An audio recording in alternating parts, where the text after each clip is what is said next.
नमस्कार दोस्तों। हिंदुओं के 4 धामों में से एक है बद्रीनाथ धाम, जिसे सतयुग का धाम भी कहा जाता है। दोस्तों, हिंदुओं के 4 धाम भारत के 4 अलग अलग कोनों में स्थापित है। उत्तराखंड में स्थित बद्रीनाथ धाम है, तो वहीं दक्षिण में स्थित है रामेश्वरम धाम। इसके अलावा पूर्व में स्थित है जगन्नाथपुरी धाम, तो वहीं पर पश्चिम में स्थित है द्वारका धाम। और आज हम आपको बद्रीनाथ धाम के कंप्लीट डिटेल्स देने वाले हैं। यह कहाँ पर स्थित है, कैसे पहुँचा जा सकता है, कितना खर्च लगता है, बद्रीनाथ धाम की यात्रा पर और कौन कौन से स्थान हैं यहाँ पर घूमने के लिए। दोस्तों, बद्रीनाथ धाम देवभूमि उत्तराखंड के चमोली जिले में नर और नारायण पर्वतों के बीच में स्थित है। इसे सतयुग का धाम भी कहा जाता है। दोस्तों, उत्तराखंड में जो छोटी छोटी 4 धाम यात्रा होती है, उसमें बद्रीनाथ धाम की यात्रा भी होती है। लेकिन हिंदुओं के जो प्रमुख 4 धाम हैं वो हैं बद्रीनाथ, रामेश्वरम, द्वारका और जगन्नाथपुरी। दोस्तों, बद्रीनाथ धाम भगवान विष्णु को समर्पित बेहद ही पवित्र मंदिर कहा जाता है। यह हिमालय का पूरा क्षेत्र पहले भगवान शिव का हुआ करता था, और एक बार भगवान विष्णु यहाँ पर आए और अलकनंदा नदी तट पर पहुँचे तो उन्हें ये जगह योग ध्यान के लिए बेहद ही पसंद आई। भगवान शिव से यह भूमि लेने के लिए भगवान विष्णु ने बालक का रूप धारण किया और रोने लगे। रोने की आवाज़ सुनकर भगवान शिव और माता पार्वती जब यहाँ पहुँचे तो उस बालक ने उनसे इस स्थान को मांग लिया। तब से ये पवित्र स्थान बद्री विशाल के नाम से प्रसिद्ध है। तब से यहाँ पर भगवान विष्णु का निवास स्थान माना जाता है। तो दोस्तों, अब बात करते हैं कि ये 4 धाम कब खुला रहता है और आप यहाँ कैसे पहुँच सकते हैं। तो दोस्तों, बद्रीनाथ धाम के बारे में आपको बता दूं कि बद्रीनाथ धाम साल में केवल 6 महीने ही खुला रहता है।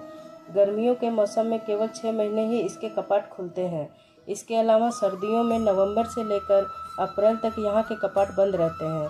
तो जिनको भी दर्शन करने होते हैं वो केवल गर्मियों के समय ही यहाँ पर दर्शनों के लिए आ सकते हैं। बाकी टाइम यहाँ पे बर्फ़ बहुत ज़्यादा गिर जाती है, जिस कारण यहाँ पे मंदिरों के कपाट बंद कर दिए जाते हैं और कोई भी यहाँ पर दर्शन के लिए आ नहीं सकता है। कपाट खोलने और बंद करने की तारीख यहाँ के धर्माचार्य ही तय करते हैं, और यह लगभग दिवाली के समय यहाँ के कपाट बंद हो जाते हैं और उसके बाद फिर अप्रैल मई के समय दोबारा खोल दिए जाते हैं। इस तरह से यहाँ पे यात्रा चलती रहती है। अब बात की जाए कि यहाँ पर पहुँच कैसे सकते हैं, तो आपको यहाँ पर पहुँचने के लिए सबसे पहले आप जिस भी शहर में रह रहे हैं, आपको वहाँ से आना होगा हरिद्वार में या ऋषिकेश में। ये दोनों शहर आसपास ही हैं, तो आपको सबसे पहले हरिद्वार या ऋषिकेश इन दोनों जगहों तक पहुंचना होगा। हरिद्वार और ऋषिकेश तक आप बस और ट्रेन दोनों के ही माध्यम से पहुंच सकते हैं। और अगर आप फ्लाइट से आना चाहते हैं तो यहाँ का जो सबसे नज़दीकी एयरपोर्ट है वो है जॉली ग्रांट एयरपोर्ट, जो कि ऋषिकेश से लगभग 21 किलोमीटर की दूरी पर है। तो इस तरह से सबसे पहले आपको आना है हरिद्वार या ऋषिकेश। अब बात करते हैं कि हरिद्वार और ऋषिकेश से बद्रीनाथ कैसे पहुंचा जा सकता है। तो दोस्तों, ऋषिकेश से बद्रीनाथ धाम की दूरी जो है वो है लगभग 290 किलोमीटर। तो यहाँ तक आप बस, टैक्सी, कार या फिर बाइक से भी आ जा सकते हैं। और बद्रीनाथ धाम तक कोई डायरेक्ट ट्रेन की सुविधा नहीं है, तो आप बस, टैक्सी, कार या बाइक से ही यहाँ तक पहुँच सकते हैं। अब बस की बात की जाए तो बद्रीनाथ धाम के लिए जो बसें चलती हैं वो सुबह सुबह हरिद्वार और ऋषिकेश दोनों जगहों से ही चलती हैं। सुबह 5 बजे से लेकर 8 बजे तक यहाँ से बसें चलना शुरू हो जाती हैं, जिनका किराया लगभग 600 रुपये है। बसें शाम को 7 से 8 बजे तक बद्रीनाथ तक पहुँचा देंगी। यह सबसे सस्ता ऑप्शन है बद्रीनाथ तक जाने का। यह बसें आपको हरिद्वार बस स्टेशन और ऋषिकेश बस स्टेशन से मिल जाएंगी। अब अगर आप कार से जाना चाहते हैं तो इसके लिए हरिद्वार और ऋषिकेश में बहुत सी ट्रैवल एजेंसी हैं जो आपको बस, टैक्सी, कार और हेलीकॉप्टर की सुविधा प्रोवाइड कराते हैं। जैसे ही आप बस स्टेशन या रेलवे स्टेशन से बाहर निकलेंगे तो वहाँ पे बहुत सारी ट्रैवल एजेंसी आपको नज़र आ जाएंगी। तो आपको जिसके भी रेट सही लगे आप वहाँ पर जाके कार और बाइक वगैरह बुक करा सकते हैं, जिनका चार्ज अलग अलग रहता है।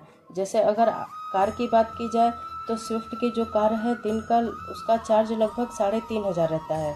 और अगर बाइक की बात की जाए तो अलग अलग बाइक का रेंट अलग अलग होता है। जैसे नॉर्मल बाइक का रेंट उसकी बात की जाए तो 1000 पर डे के हिसाब से यहाँ पे बाइक का रेंट रहता है। तो इस तरह से आप अपनी सुविधा अनुसार गाड़ी लेकर निकल पड़िए बद्रीनाथ धाम के लिए। और जब भी आप बद्रीनाथ धाम आएँ तो एक दिन पहले ही आ जाएं। और अगर आप गाड़ी से जाना चाहते हैं तो गाड़ी वगैरह भी एक दिन पहले ही बुक करा लें, क्योंकि ऑन द स्पॉट कई बार गाड़ियां नहीं मिलती हैं। तो दोस्तों इस तरह से सुबह सुबह निकल पड़िए बद्रीनाथ धाम के लिए। इसके बाद शाम को बद्रीनाथ पहुँच के सबसे पहले रूम का इंतज़ाम करना है। दोस्तों बद्रीनाथ धाम में जो बसें हैं वो सीधे मंदिर के आसपास ही पहुंचाती हैं, तो यहाँ पे चढ़ाई वगैरह बिल्कुल नहीं है और मंदिर पास में ही है, तो यहाँ पे बिल्कुल पैदल चलने की चढ़ाई नहीं है। और मंदिर के आसपास बहुत सारी धर्मशालाएं भी हैं, तो जहाँ पे आपको 500 रुपये तक रूम मिल जाते हैं। लेकिन सीज़न में धर्मशालाएं फुल रहती हैं, तो रूम मिलना मुश्किल हो जाता है। इस कंडीशन में आप होटल में रूम लेकर रह सकते हैं, जिनका चार्जेस 1000 से 4000 तक रहता है। और अगर आपका बजट कम है तो यहाँ पर हॉल वगैरह भी बुक कर सकते हैं। यहाँ पे हॉल में कई सारे बिस्तर लगे होते हैं, जिनका चार्ज 300 से 500 रुपये तक रहता है। तो इस हिसाब से अगर आपका बजट कम है तो आप 300 रुपये का बेड लेकर भी यहाँ पर रुक सकते हैं। और खाने पीने की बात की जाए तो जो सबसे सस्ती थाली यहाँ पे बैठती है 150 से 200 रुपये तक के बीच में मिलती है। यहाँ खाने का रेट थोड़ा ज़्यादा है, क्योंकि यह जगह बहुत ही ऊंचाई पर है और यहाँ पे सामान पहुँचाना थोड़ा मुश्किल हो जाता है, इसलिए यहाँ खाने पीने की चीज़ें थोड़ी महंगी हैं।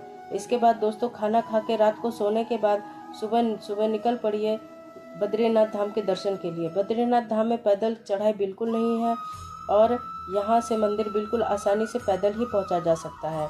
और जो बुजुर्ग हैं जो बिल्कुल भी नहीं चल सकते हैं उनके लिए डोली वगैरह भी रहती है, जिनका चार्ज अलग अलग रहता है। और जो मंदिर है वह सुबह 5 बजे से रात को 9 बजे तक खुला रहता है। दर्शन के लिए आप इस दौरान कभी भी जा सकते हैं। सबसे अच्छा रहेगा कि आप सुबह ही दर्शन के लिए निकल जाइए, ताकि आप और जगहों पर भी घूम सकें। मंदिर के लिए जब आप जाते हैं तो आपको मंदिर के किनारे ही अलकनंदा भी बहती हुई दिखाई पड़ जाएगी। यहाँ का जो दृश्य होता है वह बेहद ही शानदार होता है। मंदिर में जाने से पहले आपको यहाँ पे तप्त कुंड भी दिखाई देंगे। मंदिर में दर्शन करने से पहले यहाँ स्नान करिए और उसके बाद ही मंदिर में दर्शन के लिए जाएं। इस तप्त कुंड में स्नान करने का एक विशेष महत्व है और इस तप्त कुंड की खासियत है कि यहाँ पर पानी हमेशा गर्म मिलता रहता है, जबकि इस पूरे इलाके में आपको बहुत ही ठंडा पानी मिलेगा, क्योंकि यहाँ का इलाका बहुत ही ठंडा है। इसके बावजूद यहाँ का तप्त कुंड हमेशा गर्म पानी ही निकलता रहता है। अब दोस्तों यहाँ तप्त कुंड में स्नान करने के बाद मुख्य मंदिर में दर्शन के लिए जाएं। यहाँ पे जो मंदिर की बनावट है वह बेहद ही खूबसूरत है, जो भी भगवान विष्णु को समर्पित है। तो इस तरीके से पहले आप कर लीजिए दर्शन और 9 से 10 बजे तक आपको दर्शन यहाँ पर हो जाएंगे।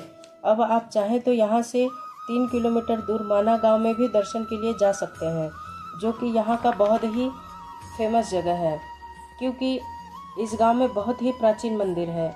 यहीं पर सरस्वती नदी है और पांडव भी स्वर्ग की यात्रा के दौरान यहीं से होके गए थे। तो इन सब जगहों के दर्शन के लिए भी यहाँ माना गांव में लोगों की अच्छी खासी भीड़ आती है। माना गांव में जाने के लिए कोई गाड़ी नहीं चलती है। अगर आप अपनी गाड़ी से आए हैं तो आप वहाँ तक जा सकते हैं, नहीं तो आप पैदल ही यहाँ तक पहुँच सकते हैं। केवल 3 किलोमीटर का ही रास्ता है। और आपको ये जानकर हैरानी होगी कि इस गांव को भारत का प्रथम गांव भी कहा जाता है। इस गांव के आगे लोग नहीं रहते हैं। इसके बाद से ही यहाँ से हिमालय की ऊंची ऊंची चोटियाँ शुरू हो जाती हैं। लेकिन जैसे ही आप इस गांव में पहुँचेंगे तो आपको बहुत सी पुरानी चीज़ें दिखाई देंगी, जैसे कि प्राचीन गणेश गुफा, व्यास गुफा, सरस्वती नदी, वसुधारा वाटरफॉल, भीम पुल, ये सब आपको यहाँ पर देखने को मिलेंगे। आप चाहें तो यहाँ इस गांव में एक रात रुक भी सकते हैं। यहाँ पर होम स्टे भी बने हुए हैं, जिनका चार्ज 1500 से 3000 रुपये तक का है। यहाँ जो व्यास गुफा है इसके बारे में कहते हैं कि पुराणों की रचना वेद व्यास जी ने यहीं से गुफा में बैठकर की थी और भगवान गणेश गुफा में बैठकर पुराणों को लिख रहे थे। कहते हैं कि सरस्वती नदी यहाँ पर बहुत शोर मचा रही थी। तब गणेश जी ने सरस्वती जी से आग्रह किया कि आप शांत हो जाएं, ताकि मैं पुराणों की रचना कर सकूं। लेकिन जब सरस्वती नदी फिर भी नहीं मानी तो गणेश जी ने उन्हें श्राप दे दिया कि आप आज के बाद अदृश्य रूप में बहेंगी और किसी को दिखाई नहीं देंगी। इसलिए सरस्वती नदी यहीं तक दिखाई देती हैं, इसके आगे सरस्वती नदी कहीं पर भी दिखाई नहीं देती हैं। इसके अलावा पांडव जब अपनी स्वर्ग यात्रा पर निकले थे तो वो भी इसी गांव से होकर गए थे। जब वो यहाँ से होकर गुजर रहे थे तो भीम ने सरस्वती नदी को पार करने के लिए उस पर एक भीम पुल भी बनाया था, जिसे आज भी देखा जा सकता है। तो अगर आप बद्रीनाथ धाम यात्रा पर आते हैं तो इन सभी स्थानों पर घूमना बिल्कुल ना भूलें। तो दोस्तों, इस तरह से ऋषिकेश से बद्रीनाथ जाने और घूमने में 3 दिन का समय लग जाएगा। इस यात्रा के दौरान आपके कम से कम 4,500 रुपये का खर्च आएगा। तो इस तरह से आप बद्रीनाथ धाम भी यात्रा कर सकते हैं। आशा करती हूँ कि ये वीडियो आपके लिए काफ़ी हेल्पफुल रही होगी। कि बद्रीनाथ धाम से जुड़ी कोई भी जानकारी आप चाहेंगे हैं तो हमें कमेंट बॉक्स में कमेंट करके पूछ सकते हैं। दोस्तों, वीडियो पसंद आया हो तो हमें लाइक करें और चैनल को सब्सक्राइब